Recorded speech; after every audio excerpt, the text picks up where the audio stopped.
ಬೆಳ್ಳುಳ್ಳಿ ಕಬಾಬ್ 4 ಬೆಳ್ಳುಳ್ಳಿ ಎಸ್ಲು, ಸ್ವಲ್ಪ ಶುಂಠಿ, ಒಂದು 3 ಚಕ್ಕೆ, ಒಂದು 6 ಲವಂಗ, ಒಂದು 12 ಹಸಿಮೆಣಸಿನ್ಕಾಯಿ, ಕರಿಬೇವು ರುಬ್ಬಿ ಕೊಡುತ್ತಪ್ಪ ರಾಜ. ನೋಡಿ, ಈಗ 3 ಸ್ಪೂನು ಜೋಳದ ಹಿಟ್ಟು, 1 ಸ್ಪೂನ್ ಮೈದಾ, 1 ಸ್ಪೂನ್ ಅಕ್ಕಿ ಹಿಟ್ಟು, 1 ಸ್ಪೂನ್ ಕಡಲೆ ಹಿಟ್ಟು, ಸ್ವಲ್ಪ ಅರಿಶಿನ, ರುಚಿಗೆ ತಕ್ಕಷ್ಟು ಉಪ್ಪು, ಕಸ್ತೂರಿ ಮೇಥಿ, ಒಂದು ಅರ್ಧ ಕಪ್ಪಷ್ಟು ಮೊಸರು. ಯಾವುದೇ ಕಾರಣಕ್ಕೂ ನೀರು ಹಾಕಬಾರ್ದು. ಒಂದು ಮೊಟ್ಟೆ ಇದಕ್ಕೆ ಈಗ ಆ್ಯಡ್ ಮಾಡ್ತೀನಿ.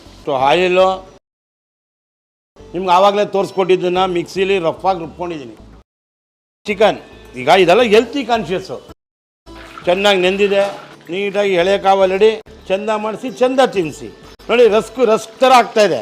ಒನ್ ಮೋರ್ ಅನ್ಬೇಕು ನೀವು. ಆ ಬೆಳ್ಳುಳ್ಳಿ ಸ್ಮೆಲ್ಲು, ಆಹಾ, ಒಂದು ಸಲ ಹಂಗೆ ಕರಿಬೇವು ನೋಡಿ, ಚಟಾಪಟ ಯಾವ್ದು ಕಲರ್ ಇದೆಯಾ, ಏನಿದೆ ನೋಡಿ, ಜ್ಯೂಸಿ ನೋಡಿ ಹೆಂಗೆ ಬೆಂದಿದೆ ನೋಡಿ.